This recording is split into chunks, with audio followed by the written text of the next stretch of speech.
ہو تیرے بیاباں کی ہوا تجھ کو گوارا، اس دشت سے بہتر نہ دلی نہ بخارا۔ غیرت بڑی چیز ہے جہان تگ و دو میں، پہناتی ہے درویش کو تاج سر دارا۔ جس سمت میں چاہے صفت سیل رواں چل، وادی یہ ہماری وہ صحرا بھی ہمارا۔ حاصل کسی کامل سے یہ پوشیدہ ہنر کر، حاصل کسی کامل سے یہ پوشیدہ ہنر کر، کہتے ہیں کہ شیشے کو بنا سکتے ہیں خارا، کہتے ہیں کہ شیشے کو بنا سکتے ہیں خارا۔ دین ہاتھ سے دے کر اگر آزاد ہو ملت، دین ہاتھ سے دے کر اگر آزاد ہو ملت، تو ہے ایسی تجارت میں مسلمان کا خسارہ۔ اخلاص عمل مانگ نیا گان کہن سے، اخلاص عمل مانگ نیا گان کہن سے، اخلاص عمل مانگ نیا گان کہن سے، شاہاں چے عجب گر بنوازن گدا یارام۔ اور تقریر بڑی مفصل طریقے سے کل بھی ہو چکی۔ آزادی کی داستان ایک اتنی طویل اور دردناک داستان ہے۔ لوگ سمجھتے ہیں کہ آج پرنٹنگ پریس کے ذریعے ایک پاکستان کا جھنڈا چھاپ کر اور ایک ادھر چھوٹا سا بیج لگا کر ہم بڑے پاکستانی ہونے کا اظہار کر رہے ہیں، یا کسی بلڈنگ کے اوپر پاکستان کا جھنڈا لگا کر کہتے ہیں کہ ہم پاکستانی ہیں۔ آپ ٹھیک ہے پاکستان میں بسنے والے ہو، جن کے بڑے پاکستان کی تعمیر کے وقت اپنی لوہے کی ملیں بنا رہے تھے، وہ آج پاکستانی ہونے کا جناب شرف حاصل رکھتے ہیں، اور ملک میں تین بار وزارت عظمیٰ کے جناب وہ مزے لوٹ چکے ہیں، اور جن کی اولادیں آج یہودیوں کے پاس تربیت کر رہی ہیں، اور جنہوں نے ملک کے اندر صرف گیندے اور بلے مار کر اپنا نام کما کر پھر وزارت عظمیٰ کی سیٹیں حاصل کر کے وہ سمجھ رہے ہیں کہ ہم پاکستانی ہیں۔ پاکستانی وہ نہیں ہے، پاکستانی وہ ہے کہ جب پاکستان کا پرچم اٹھانے پر گلے کٹ رہے تھے ان گنت، اور جب پاکستان کا پرچم اٹھانے پر چھپ کر ہجرتیں کرنی پڑ رہی تھی، اور جب پاکستان کا نعرہ لگانے پر کنبے کے کنبے دریائے راوی میں قتل ہو رہے تھے، اور جب پاکستان کا نعرہ لگانے پر پوری کی پوری ٹرینیں سر کاٹ کر امرتسر سے لاہور بھیجی جا رہی تھی، پاکستان کا نعرہ لگانا اس وقت مشکل تھا۔ اور اس وقت مشکل ہمارے بڑے اپنے کاروبار نہیں چمکا رہے تھے، ہمارے بڑے اپنی ملیں اور انگریز سے جاگیریں نہیں حاصل کر رہے تھے، بلکہ ہمارے بڑے نعرہ لگا رہے تھے کہ بٹ کے رہے گا ہندوستان اور بن کے رہے گا پاکستان۔ اور پاکستان کا مطلب کیا؟ دستور ریاست کیا ہوگا؟ وہ تھے ہمارے بڑے، اور ان بڑوں کی لائن اسی طریقے سے آج ان کی اولادیں بھی، ان کو پتہ ہے انگریز کے ان غلاموں کو، ان انگریز کے ان جناب چاپلوسوں کو، ان انگریز کے نوکروں اور چاکروں کو پتہ ہے کہ اگر یہ حقیقی وارث جن کے بڑوں نے اس خطے پر 1000 سال حکومت کی ہے، جن کو حکومت کرنے کا پتہ ہے، جن کو حکومت کرنے کا ڈھنگ آتا ہے، جن کو پتہ ہے کہ غیروں سے بات کس رویے اور کس زبان میں کی جاتی ہے، ان کو پتہ ہے اگر پاکستان کے تخت پر حضور کے دین کا پرچم لے کر یہ بابا جی کے متوالے آ گئے تو پھر یہاں کسی کی چل نہیں سکتی۔ اس لیے آئے روز دن بدن ایک نئی ریشہ دوانیاں گھڑتے ہیں، کہتے ہیں جی یہ جماعت انتہا پسند ہے۔ میں نے کہا یہ جماعت انتہا پسند نہیں ہے، یہ جماعت غیرت مند ہے۔ اور اگر غیرت مندی کا نام انتہا پسند ہے تو پھر میں بھی انتہا پسند ہوں، پھر میرے بچے بھی انتہا پسند ہیں، پھر میرے کارکن بھی انتہا پسند ہیں، پھر ہمارا بات بھی انتہا پسندی ہے۔ اور غیرت مندوں کو جب بے غیرتوں کو غیرت کی بات دلائی جائے نا تو وہ کہتے ہیں بڑی انتہا پسندی ہو رہی ہے۔ ہم ان کو غیرت دلانے کی بات کرتے ہیں۔ میں آپ کو پاکستان کی تاریخ کا ایک واقعہ سناتا ہوں۔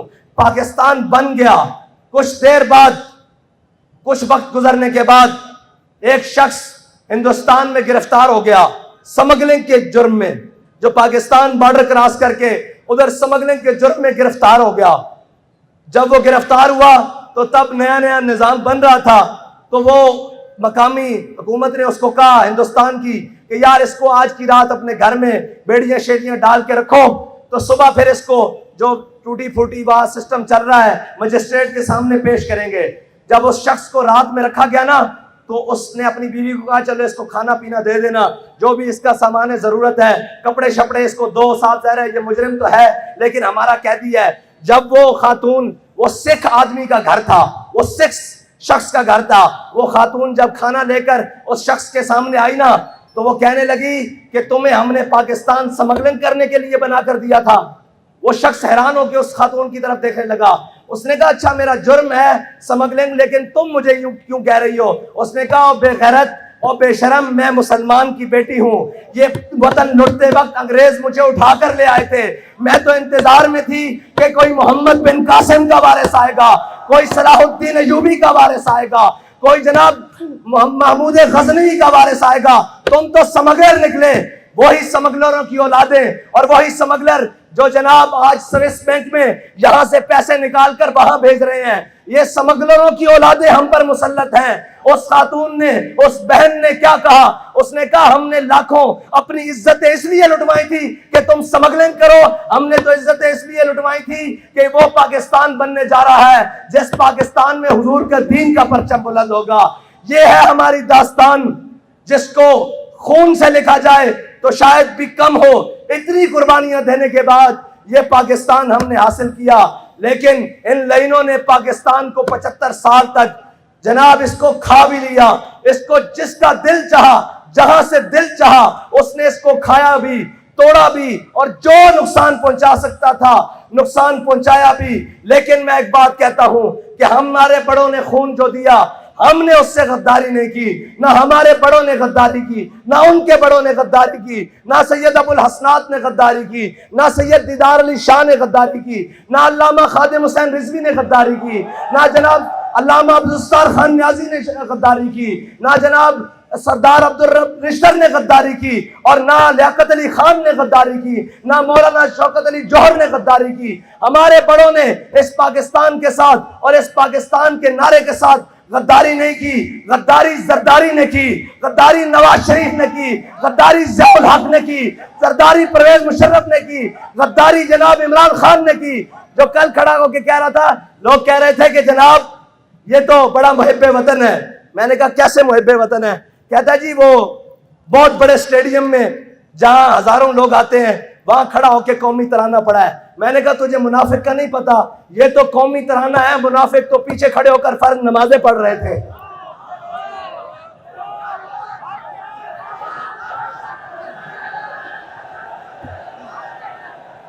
منافقوں کی پہچان ہی یہ ہے، منافق تو پیچھے کھڑے ہو کر فرض نمازیں پڑھ رہے تھے، جمعے والے دن پہلے ممبر پہ کھڑے ہو جاتے تھے۔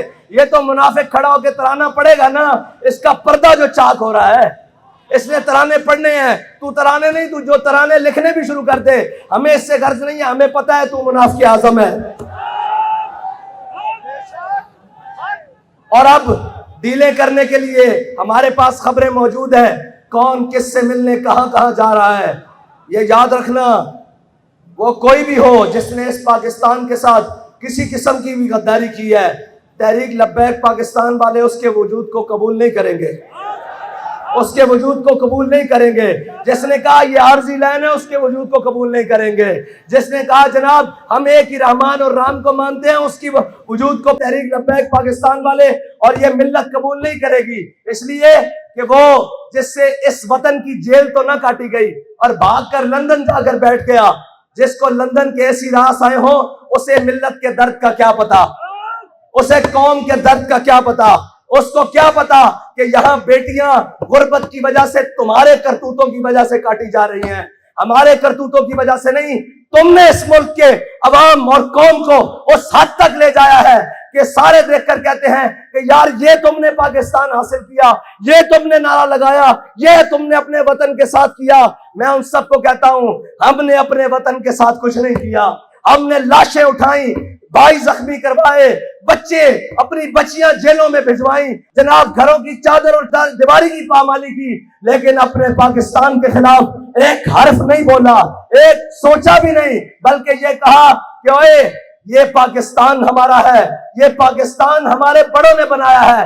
ابھی فی الحال یہ کچھ جناب وہ چند ناہنجاروں اور غداروں کے ہاتھ میں ہے، لیکن یہ یاد رکھنا وہ کہہ گئے ہیں نا کہ منزلیں عشق کی آسان ہوئی چلتے چلتے۔ آپ کو اس لیے زیادہ چلاتے ہیں تاکہ آپ کو اندازہ ہو جائے، اور جب آپ کے ہاتھ کوئی چیز آئے، اس حکومت کی یا اس جناب ریاست کی کوئی ذمہ داری آئے، تو آپ کو احساس ہو کہ ہم کیسے چلتے چلتے اس منزل تک پہنچے ہیں۔ آپ کو اس چیز کا احساس رہے کہ ہم نے کتنی مشکلوں سے جا کر وہ چیز حاصل کی ہے۔ ان کو کیا پرواہ ہو ان کے کون سے بچے لٹے ہیں، ان کے کون سے قافلے لٹے ہیں، ان کو کیا پرواہ ہو۔ خاندان تو ہمارے کٹے تھے، اور جناب ٹرینیں تو بھر کر ہمارے سروں کی آئی تھی، یہ تو آئے اور امریکہ نواز بیٹھ کر آ کر، کوئی برطانیہ نواز، کوئی امریکہ نواز، کوئی انگلستان نواز، کوئی فرانس نواز، وہ آ کر ہمارے پر حکمران بن گئے۔ یہ درد تو ہمیں ہے نا، یہ درد کو مزید بڑھانے کے لیے منزلیں عشق کی آسان ہوئی چلتے چلتے، منزلیں عشق کی آسان ہوئی چلتے چلتے، اور چمکا تیرا نقش کفے پا آخر شب، اور چمکا تیرا نقش کفے پا آخر شب۔ اور یہ یاد رکھنا منزلیں انہیں کو ملتی ہیں جو موسم کے اور گرمی اور سردی کا اور جو خزاں بہار کا انتظار نہیں کرتے، جو موسم کی سختی اور جناب گرمی کا نہ کرتے ہیں، شکایت کرتے ہیں، نہ موسم کی سختی اور گرمی کو جناب کو جانتے ہیں، ان کے لیے کہتا ہے شاعر کے سردی اور گرمی کے عذر نہیں چلتے، سردی اور گرمی کے عذر نہیں چلتے، سردی اور گرمی کے عذر نہیں چلتے، موسم دیکھ کے صاحب عشق نہیں ہوتا۔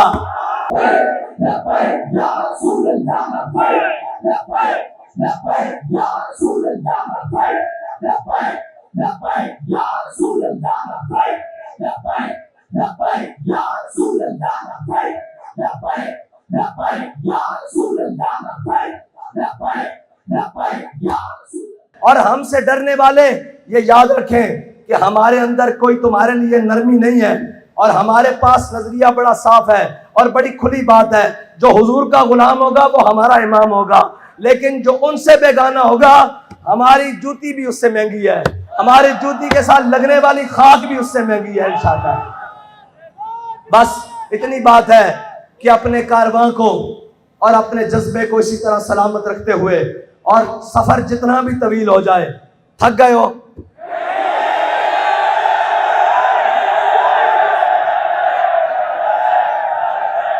میں پچھلے سال میں جیل میں تھا، تو یہیں اسی مقام پر تحریک لبیک کی ریلی پہنچی، تو انہوں نے پرچہ کاٹا تھا۔ میں آج پھر کہتا ہوں کاٹو پرچہ۔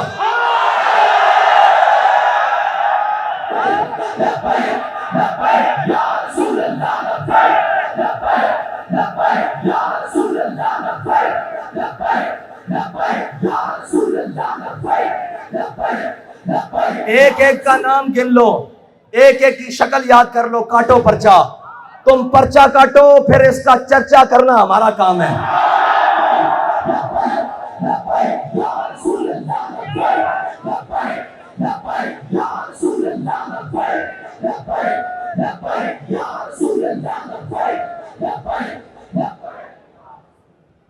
اور آج ایک بیان چل رہا تھا کہ جی یہ بہت بڑی غلط فہمی ہے کہ اسلام تلوار سے پھیلا ہے۔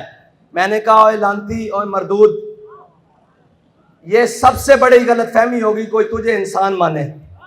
تیرے اندر انسانیت والی خصلتیں بھی نہیں ہیں، نہ تجھے روحانیت کا پتہ، رونیت پڑتا ہے، نہ تجھے کسی بات کا پتہ، نہ تجھے کسی کام کا پتہ۔ حکومت تجھ سے چل نہیں سکی، ملک کے خلاف تو بکتا ہے، اداروں کے خلاف تو بکتا ہے، ہر چیز تیرے شر سے کوئی بچا نہیں۔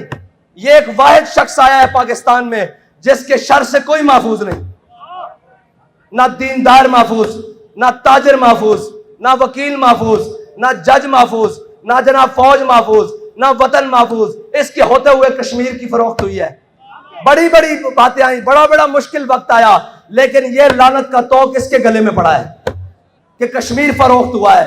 اور برسر عام فروخت ہوا ہے. اس نے کہا ہے اور اس نے اپنی بڑی محفل میں کشمیر کا جھنڈا پکڑنے سے بھی انکار کیا ہوا ہے.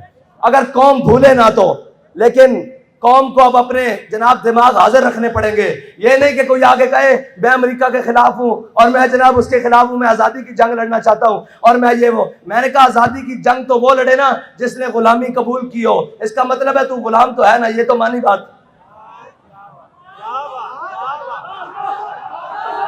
اس کا مطلب ہے تو نے 3.5 سال تو غلامی میں گزارے ہیں.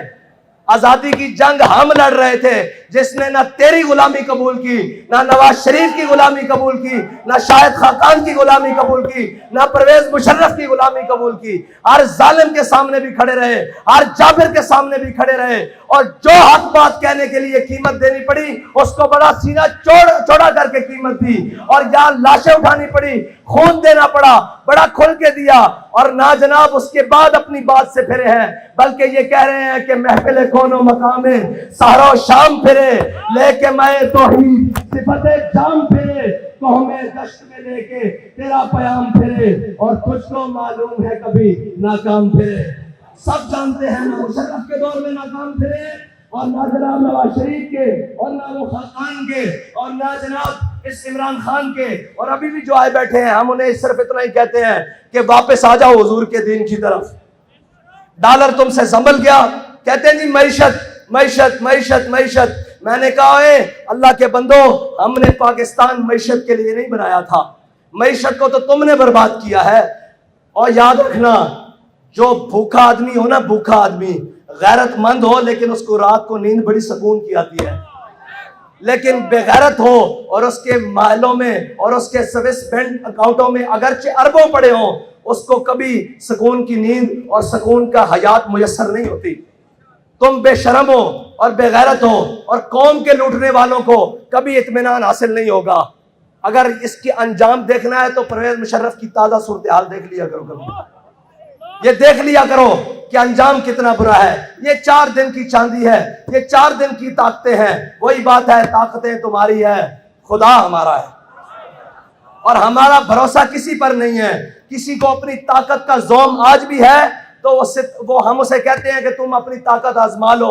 ہم سینے وہی رکھتے ہیں جو احمد اللہ شاہ مدراسی والے ہیں، ہم سینے وہی رکھتے ہیں جو امام فضل حق خیر آبادی والے ہیں، ہم سینے وہی رکھتے ہیں جو مولانا عنایت کاکوروی والے ہیں، ہم سینے وہی رکھتے ہیں جو کفایت اللہ کافی والے ہیں، اور ہمارے سینوں کو نسبت امیر المجاہدین والی ہے.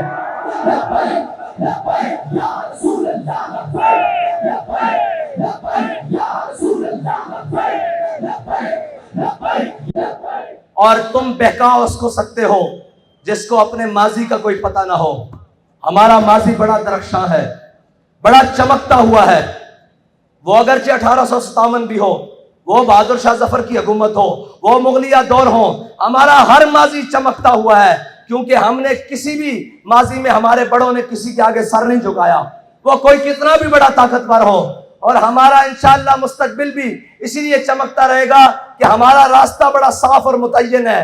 ہمیں اپنی منزل کا پتہ ہے، ہمیں اپنے رستوں کی دشواریوں کی پہلے سے خبر ہے کہ ہم جن چیزوں کو لے کر چل رہے ہیں وہ ہاتھ پر کوئلے ہیں، اور جناب نیچے زمین پر انگارے بچھائے ہوئے ہیں انہوں نے، لیکن انشاءاللہ ہم نے تہیہ کیا ہوا ہے. منزلیں کیسی بھی دور ہو جائیں، رستے کیسے بھی سخت ہوں، حالات کتنے بھی گرم و سرد ہو جائیں، ہم نے حضور سے وفا کرنی ہے.